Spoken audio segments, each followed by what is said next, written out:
Hello, welcome to our channel easy Hindi class. ഇന്ന് നമുക്ക് 9ാം ക്ലാസ്സിലെ 3ാമത്തെ പാഠം പഠിച്ചാലോ? ബൂഢി കാക്കി. ബൂഢി കാക്കി ഇതൊരു ഷസ്തി അല്ലെങ്കിൽ ബ്ലർബ് ആണ്. ഷസ്തി എന്താണ്? നമ്മൾ വാങ്ങുന്ന പുസ്തകത്തിൻ്റെയൊക്കെ പുറംചട്ടയിൽ ഓരോ കഥയുടെയും നോവലിൻ്റെയൊക്കെ പുറംചട്ടയിൽ എഴുതിയിട്ടുണ്ടാവില്ലേ കുറച്ച് കാര്യങ്ങൾ, ആ കഥയെക്കുറിച്ച് അല്ലെങ്കിൽ ആ നോവലിനെ കുറിച്ചുള്ള ഡീറ്റെയിൽസ്, അതാണ് ഷസ്തി. ബൂഢി കാക്കി നമ്മുടെ പാഠത്തിൻ്റെ പേരാണ് ബൂഢി കാക്കി. ഇത് പ്രേംചന്ദ് എഴുതിയൊരു കഥയാണ്. ഈ കഥയെ ഗുൽസാർ എന്ന സംവിധായകൻ സിനിമയാക്കി മാറ്റിയിട്ടുണ്ട്. അതേ പേരിൽ തന്നെ ബൂഢി കാക്കി എന്ന പേരിൽ തന്നെയാണ് സിനിമയാക്കി മാറ്റിയിരിക്കുന്നത്. കൂട്ടുകാരെല്ലാവരും സിനിമ കണ്ടു നോക്കണേ. നമുക്ക് പഠിച്ചാലോ? ബൂഢി കാക്കി. ബൂഢി വൃദ്ധയായ, കാക്കി എന്താണ്? ഇളയമ്മ, വൃദ്ധയായ ഇളയമ്മ. आधुनिक हिंदी साहित्य के कालजयी कथाकार प्रेमचंद की एक मार्मिक कहानी है बूढ़ी काकी. ആധുനിക ഹിന്ദി സാഹിത്യ കാലാതീതമായ ഒരു പ്രസിദ്ധനായ കഥാകാരനാണ് പ്രേംചന്ദ്. അദ്ദേഹത്തിൻ്റെ ഒരു മാർമിക് കഹാനി, ഹൃദയസ്പർശിയായ ഒരു കഥയാണ് ബൂഢി കാക്കി. मानवीय करुणा की भावना से ओतप्रोत इस कहानी में बूढ़ापे की समस्या को प्रस्तुत किया गया है. മാനവീയ കരുണ की भावना से ओतप्रोत, മാനുഷിക കരുണയുടെ ആ ഭാവന കൊണ്ട് നിറഞ്ഞിരിക്കുന്ന ഇസ് കഹാനി में, ഈ കഥയിൽ ബൂഢാപ്പെ की समस्या को प्रस्तुत किया गया है. ബൂഢാപ്പെ വൃദ്ധാവസ്ഥയുടെ സമസ്യ, പ്രശ്നങ്ങളാണ് പ്രസ്തുത് किया गया है, പ്രസ്തുതമാക്കിയിരിക്കുന്നത്.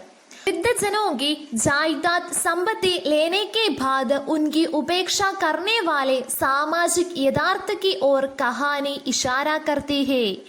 വൃദ്ധജനോങ്കി, വൃദ്ധജനങ്ങളുടെ ജായിദാദ് സമ്പത്തി, ജന്മസിദ്ധമായ സമ്പത്ത്, ലേനേക്കെ ഭാത് തട്ടിയെടുത്തതിനു ശേഷം, ഉൻകെ ഉപേക്ഷ കർണേവാലെ അവരെ ഉപേക്ഷിക്കുന്ന, സാമാജിക യഥാർത്ഥക്ക് ഓർ കഹാനി ഇഷാര കർത്തിയെ ആ വൃദ്ധജനങ്ങളുടെ സമ്പത്തെല്ലാം തട്ടിയെടുത്തിട്ട് അവരെ ഉപേക്ഷിക്കുന്ന സാമൂഹികമായ യാഥാർത്ഥ്യത്തെക്കുറിച്ചാണ് കഹാനി ഇഷാര കർത്തി ഈ കഥയിൽ സൂചിപ്പിക്കുന്നത്.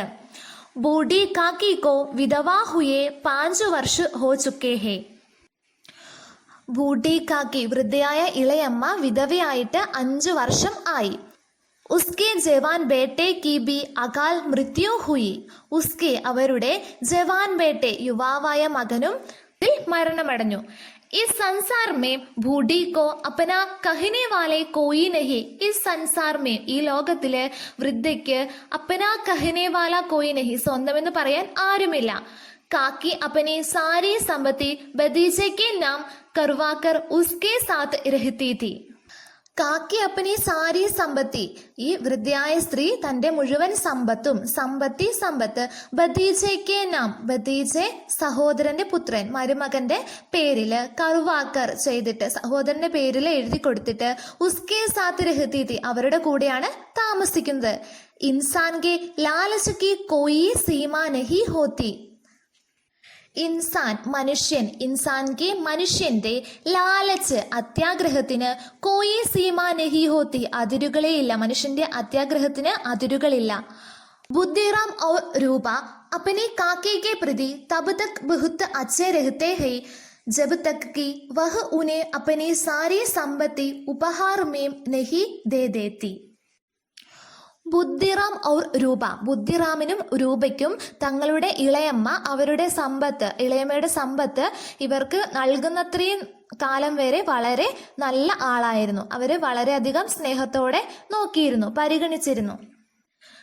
സ്വത്ത് ലഭിക്കുന്നതുവരെ അവര് ഇളയമ്മയെ വളരെ നന്നായി നോക്കി.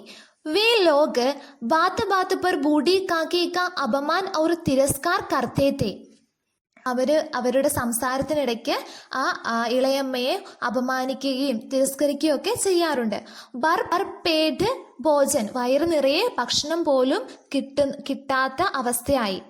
വയറു നിറയെ ബർപേഡ് ഭോജൻ, വയറു നിറയെ ഭക്ഷണം പോലും ഇളയമ്മയ്ക്ക് നൽകാതെയായി. ജോ റിസ്തേ ടീലി ബുനിയാദ് പർ ടിക്കെ ഹോത്തെ ഹെ, ബന്ധങ്ങളുടെ അടിത്തറ ഇല്ലാതാവുന്നു. വേ റിസ്തേ ഹി ഖത്മ് ഹോ ജാത്തെ ഹെ, ബന്ധങ്ങൾ ഇല്ലാതാവുന്നു. ചോട്ടി ലട്കി ലാഡത്തി പരിവാർ മേ ഏകമാത്ര ഐസി ഹെ ജോ ഉസ് ഗരീബ് ആത്മാ കി ദേഖ്ഭാൽ കർത്തി ഹെ. ചോട്ടി ലഡ്കി ഇളയ പെൺകുട്ടി ലാഡ്തി സ്നേഹിക്കുന്നു. പരിവാർമേം ഏകമാത്ര ഐസിഹി ആ കുടുംബത്തിലെ ഒരാൾ മാത്രമേ ആ വൃദ്ധയായ അമ്മയെ സ്നേഹിക്കുന്നുള്ളൂ. ജോ ഉസ് ഗരീബ് ആത്മാക്കി ദേഖ്ഭാൽ കർത്തി ഹെ ആ ഗരീബ് ആത്മാ പാവപ്പെട്ട ആ ആത്മാവിനെ ദേഖ്ഭാൽ കർത്തി ഹെ നോക്കുന്നു, സംരക്ഷിക്കുന്നത്. ആ കുടുംബത്തിലെ ചെറിയ പെൺകുട്ടി മാത്രമാണ് ഈ വൃദ്ധയായ ഈ സ്ത്രീയെ നോക്കുന്നത്. मुंशी प्रेमचंद की अविस्मरणीय कहानी पर गुलजार की संवेदनशील और मार्मिक लघु फिल्म. മുൻഷി അവിസ്മരണീയമായ ഈ കഥയിലെ ഗുൽസാറിന്റെ സംവേദനശീൽ വികാരങ്ങൾ നിറഞ്ഞ മാർമികമായ ഹൃദയസ്പർശിയായ ലഘു ഫിലിം. ലഘു ചെറിയ കൂട്ടുകാരെ, നമുക്കിനി ഇതിൻ്റെ ആക്ടിവിറ്റി നോക്കിയാലോ. ഫിലിം ദേഖ് മുഖ്യ ഘടനാവുങ്കോ സൂചിബദ്ധ കരെ. ഫിലിം കണ്ടിട്ട് അതിൻ്റെ മുഖ്യ ഘടനകൾ ഓരോന്നായിട്ട് നിങ്ങൾ എഴുതാനാണ് പറഞ്ഞിരിക്കുന്നത്. താഴെ നോക്കിക്കേ, ലിഗേ ഫിലിം ഗെ മുഖ്യ പാത്ര കോൻ കോൻ ഹെ. ഈ ഫിലിം കണ്ടിട്ട് അതിൻ്റെ മുഖ്യ പാത്രങ്ങൾ ആരൊക്കെയാണെന്ന് എഴുതണം. ബതായെ യഹ് ഫിലിം കിസ് സമസ്യ കി ഓർ സങ്കേത് കർത്തി ഹെ. ഈ ഫിലിം ഏത് പ്രശ്നത്തെക്കുറിച്ചാണ് പറയുന്നതെന്ന് എഴുതണം. ഏത് പ്രശ്നത്തെക്കുറിച്ചാണ്? വൃദ്ധ സമസ്യയാണല്ലേ, വൃദ്ധരുടെ പ്രശ്നം. പർ ധ്യാൻ ദേ, ഇവിടെ ശ്രദ്ധിക്കാൻ പറഞ്ഞിട്ട് കൊടുത്തിട്ടുണ്ട്. ശസ്തി അഥവാ ബ്ലർബ് ക്യാ ഹെ. ശസ്തി അല്ലെങ്കിൽ ബ്ലർബ് എന്താണെന്നാണ് ഇവിടെ പറഞ്ഞിരിക്കുന്നത്. ब्लर्ब किसी पुस्तक, सिनेमा या अन्य सृजन कार्य के प्रचार के लिए लिखे जाने वाले പ്രേരക സാരാംശ് ഹേ. ബ്ലർബ് എന്ന് പറയുന്നത് ഏതെങ്കിലും ഒരു പുസ്തകത്തിൻ്റെയോ അല്ലെങ്കിൽ ഒരു സിനിമയുടെയോ അല്ലെങ്കിൽ അതേപോലെ തന്നെ മറ്റെന്തെങ്കിലും രചനയുടെയോ പ്രചാരത്തിന് വേണ്ടി എഴുതുന്ന ഒരു സാരാംശം ആണ്. കഥ ബുക്കൊക്കെ നമ്മൾ ലൈബ്രറിയിൽ നിന്ന് എടുക്കുകയാണെങ്കിൽ ആ ബുക്കിൻ്റെ പുറംചട്ടയിൽ സാരാംശം കൊടുത്തിട്ടുണ്ട്, അതാണ് ബ്ലർബ്. ബ്ലർബുമേം കിതാബിയ ഫിലിം സെ സംബന്ധിത മഹത്വപൂർണ്ണ ബാത്തോം കോഹി ഷാമിൽ കിയാ ജാത്താ ഹെ. ബ്ലർബിൽ പുസ്തകം അല്ലെങ്കിൽ സിനിമ അതിനെക്കുറിച്ച് മഹത്വപൂർണ്ണമായ കാര്യങ്ങളാണ് ഉൾപ്പെടുത്തിയിട്ടുണ്ടാവുക. ഇസ്മേം രചന ഔർ രചനാകാർ സെ സംബന്ധിത സംക്ഷിപ്ത വിവരൺ ഷാമിൽ ഹോഗ. ഇതിനകത്ത് രചനയെക്കുറിച്ച് അല്ലെങ്കിൽ ആ രചനാകാരനെ കുറിച്ച് സംക്ഷിപ്തമായ വിവരണം ഉണ്ടാവും. കിസി ലോകപ്രിയ പാത്ര ഹോ തോ ഉസ്കാ ഭി ജിക്ർ കർന അച്ഛാ ഹോഗ. പ്രശസ്തമായ കഥാപാത്രങ്ങളെ കുറിച്ചും ഇതിനകത്ത് വിവരിച്ചിട്ടുണ്ടാവും.